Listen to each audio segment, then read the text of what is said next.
খালুর কাছে বিয়ে বইবে না খালুরে পুলিশে দিবে কোনটা? 2 রাত্রের ভিতরে কয়বার আপনার সাথে এরকম শারীরিক সম্পর্ক হয়েছে? 2 বার। খালুরে বলে আগে আব্বা কইতে, আব্বার কাছে বিয়ে বহন যায়, আব্বা নগর রাত কাটান যায়, কাটাই লাগে।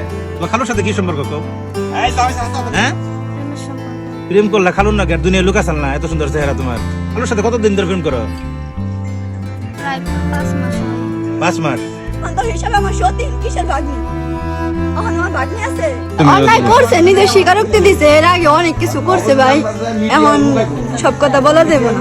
চেহারাটা দেখেন তো, এই মায়াবী চেহারা, মানে এই চেহারার একটা ওয়াইফ রাইখে, বৈধ ওয়াইফ রাইখে ও গেছে 15 বছর 14 বছরের একটা প্রেমের মেয়ের সাথে লঙ্গলীলা করবার, মানে তার সাথে আকামি করছে সোজা হিসাব।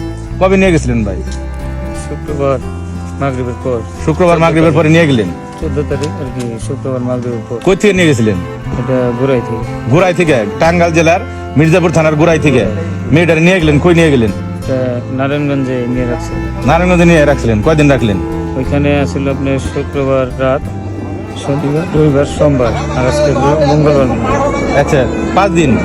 4 দিন, 4 রাত ছিল। 4 দিন 4 রাত। এটা কই রাখছিলেন নিয়ে? নিয়ে ভাবির বাসায় রাখছিলাম। হ্যাঁ। তো ওইখানে আমি 2 দিন গেছিলাম। ভাবির বাসায় রেখে 2 দিন গেছিলেন? হ্যাঁ, 2 দিন গেছিলাম। 2 রাত কাটাইছেন তার সাথে? জি। 2 রাত কাটাইছেন। মাইন্ড করেন না ভাই, আপনারা মাইন্ড করেন না, বই না তুমি মাইন্ড করেন না। 2 রাত্রের ভিতরে কয়বার আপনার সাথে এরকম শারীরিক সম্পর্ক হয়েছে? 2 বার। 2 বার? মেয়ের ইচ্ছাকৃত ভাবে না জোরকৃত ভাবে? না, জোরকৃত না, দুইজনের সম্মত হিসেবে। সম্মতিতে হয়েছে। তাহলে ভাই আপনার সুন্দর একটা বউ আছে, এত সুন্দর একটা বউ, একটা বাচ্চা আছে আপনার, ছোট দেখলাম ছেলে। এই সুখের সংসার রেখে মাথার মধ্যে এই জিনিস কোন শয়তানে ঢুকাইলো যে এরকম একটা পোলাপান রে, ছোট পোলাপান ফুসলিয়ে প্রেমের ফাঁদে ফালিয়ে নিয়ে তার সাথে আকাম করবেন? কি কি কি কেরা ঢুকাইলো ভাই? এটা আসলে আমাদের দুজনের সাথে কেউ ঢুকায় নাই। তো প্রথমে যখন আমাদের ইয়ে ছিল, তখন আমরা বলছিল যে আপনারা আমার খুব পছন্দ হয়। তো আমি বলতে পারি নাই, আপনাদের বাড়িতে যখন গেছিলাম তখনই বলতাম, কিন্তু আমি বলতে পারি নাই। আচ্ছা, এই মেয়ে কইল আপনারে? মেয়ে বলছিল। পরে আমি বলছি যে না, এটা সম্ভব না। পরে আবারও আপনার মাদ্রাসার নাম্বার দিয়ে 2 বার আমার ফোন দিয়েছিল। একবার বলছিল যে আমার এনতে বাইর করো, আর নয়তো আমি যে কোনো একদিন যাবো। তো আমি চিন্তা করছি যেহেতু আমার লগে কথা বলছে, যদি কোনো দিকে আবার জায়গা, তাহলে সেক্ষেত্রে তো শব্দ সে আমার উপরে এসে আবার বলবে। তাই আপনি নিয়ে গেলেন? পরে আমি বলছি যে পাগলামি করো না, বাড়িতে যাও, বাড়িতে যেতে। পরের সপ্তাহে অসুস্থ হয়ে গেল। পরে এলা বাড়িতে গেল, বাড়িতে যে আমার সঙ্গে আপনি 2 দিন ফোন দিছিল। পরে আবার এই হোয়াটসঅ্যাপে আবার আচ্ছা, মেয়ের বক্তব্য আমরা নিমু, ওই যে উনির ওয়াইফের বক্তব্য নিমু, সবার বক্তব্য নিমু। আচ্ছা বলেন। পরে কথা বলার পরে আস্তে আস্তে এলা শুক্রবারে পরে বলছে যে আপনি আসলে আমি যাবো। আমার নাম মমতা। মমতাজ? হ্যাঁ। এটা কেরা এই যে পাশে দাঁড়িয়ে রয়েছে? স্বামী। আপনার স্বামী? বর্তমানে স্বামী আছে? হ্যাঁ। এই ব্যাপারে এই যে আপনার স্বামী যে একটা কাম করলো, আপনি এটা আগে জানতেন না? না, আমি জানতাম যে না। আপনার আপন ভাগ্নির সাথে? মনে করেন যখন নাকি ওদের এরকম দেখে সন্দেহ হয়েছে, আমার বোনেরও বলছি, বোন জামাইরেও বলছি, বলার পরে বোনজিরেও বলছি, বোনজি আমার আম্মু বলে, আর এর বলে আব্বু। তো এই বোনজি বলছে যে আন্টি, আম্মু, আমি তোমার এরকম কোনোদিন করবো না যে তোমার সংসার নষ্ট হবো, আমি তোমার আঙ্কেলের সাথে আমার কোনো সম্পর্ক নাই। পরে যেদিন ওই শুক্রবার দিন ওরা নিয়ে আসে, ওই দিনকে 3টা বাজে আমার স্বামী বলছে যে অফিসে একজন অসুস্থ, আমি অফিসে যাইতেছি। পরে সে বইলা উনি চলে গেছে আমার বাসা থেকে। আমি তো জানি না যে উনি এই কাজ করছে। উনি তারপরেও যখন নিয়ে আসছে পরের দিন 11টা বাজে, দিনের 11টা বাজে বাসায় আসছে।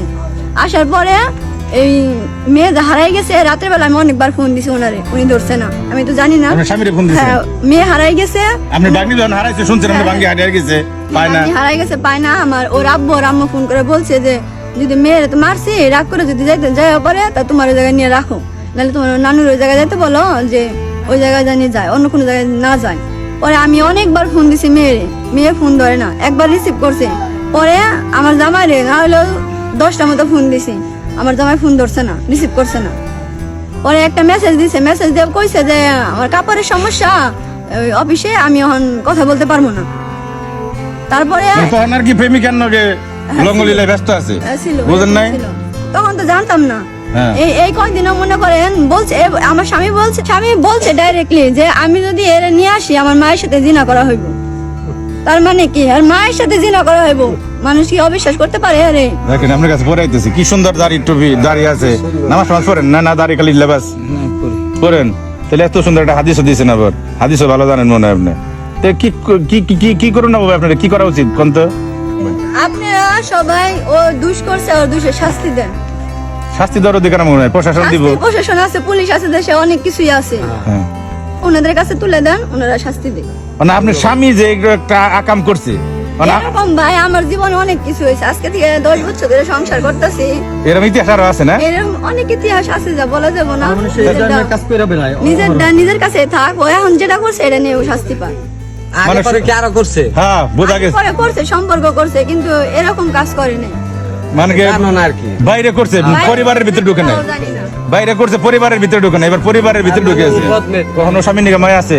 মায়া তো থাকবো, 10টা বছর একজনের সাথে সম্পর্ক সংসার করা হয়েছে, আমি তো ভাই জানতাম না এই কাজ করছে। আজকে জানোয়ার বইনের গাড়ি দিয়ে আসছে, তোমার তাও এত আমার সুন্দর বলছে চেহারা যে, ছিল, জানোয়ারে। আমি জানি না বলতে আপনি। তা আমি যদি ও যদি আজকে বাসায় ফিরে আসি, কালকে আমার বলছে যদি কালকে 1 2 দিনের ভিতরে বাসায় চলে আসে, তখনও তো আমার দোষ হইব। তা আমি কইছি যদি অন্যায় না করেন আপনার কোনো দোষ হইব না, আমি যেহেতু জীবিত আছি। অন্যায় তো করছে, এটা বোঝাই যাইতেছে। হ্যাঁ, অন্যায় করছে, নিজের স্বীকারোক্তি দিছে, এর আগে অনেক কিছু করছে ভাই, এখন সব কথা বলা যাবে না, তাই না? এটা তো এখন তো হিসাবে আমার সতীন কিসের ভাগ্নি, এখন আমার ভাগ্নি আছে, মেয়ে আছে, এখন ও আমার সতীন। এই তোমার নাম কি গো খালা? জাহিদা। তোমার পিতার নাম কি? গ্রামের নাম কি? গোরাই খামারপাড়া, টাঙ্গাইল, মির্জাপুর টাঙ্গাইল। তোমার খালুর সাথে কি সম্পর্ক গো? হ্যাঁ, প্রেম করলা খালুর না? দুনিয়া লুকা চাল না, এত সুন্দর চেহারা তোমার। বয়স কত? কিসে পড়ো তুমি? হ্যাঁ, মাদ্রাসায়। মাদ্রাসায় কি পড়ে কইলো? সর হেবে কে? আচ্ছা, এটা আমি বুঝি না। তুমি খালুর সাথে কতদিন ধরে প্রেম করো? প্রায় 5 মাস হয়। 5 মাস। এই 5 মাস ধরে যে তুমি কি খালুর সাথে তোমার শারীরিক সম্পর্ক হয়েছে, খালু কইলো? এই 4 দিনের মধ্যে 2 দিন আসছিল, তার আগে না। তার আগে না? জি। তো তুমি বিয়ে করো নাই খালুরে, তার সাথে তোমার এই শারীরিক সম্পর্ক কেন করলো? জোর করে করছে না, তুমি ইচ্ছা করে করছো? যে না আমার নিয়ে গেছিল বিয়ে করার জন্য, হুম। কিন্তু জন্ম নিবন্ধন না থাকার কারণে বিয়ে করতে পারিনি। তাহলে তোমার খালুর তো পুলিশ নিয়ে যাবো, কি কর? খালুর কাছে বিয়ে বইবে না খালুর পুলিশে দিবে, কোনটা? হ্যাঁ, আপনারা যেটা করেন। আমরা যেটা করবো না তো তুমি যেটা করবে সেটাই হইবো। খালুর কাছে বিয়ে বইবে না খালুরে পুলিশে দিবে, কোনটা বলো?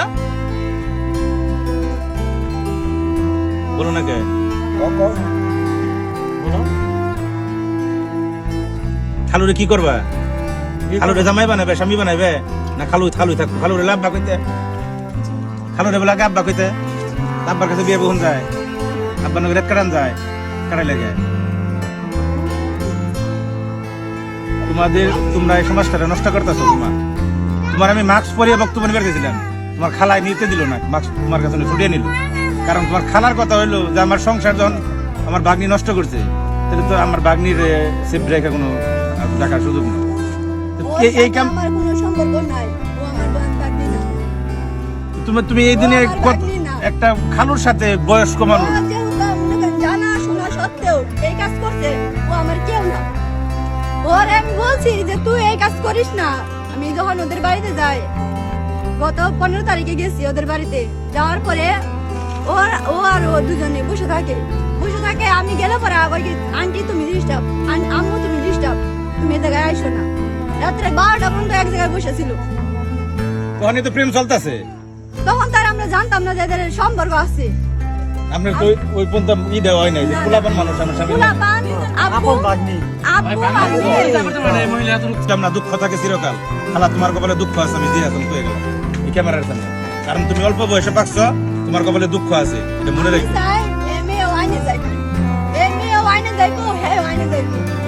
দুজনেরই শাস্তি হোক, আমি এটা চাই। আমি তো ঘরের বউ না। বাংলাদেশের এইটা আইন নাই, কিন্তু এই আইনটা থাকা এই উচিত। আইন থাকা উচিত, থাকবে না কে?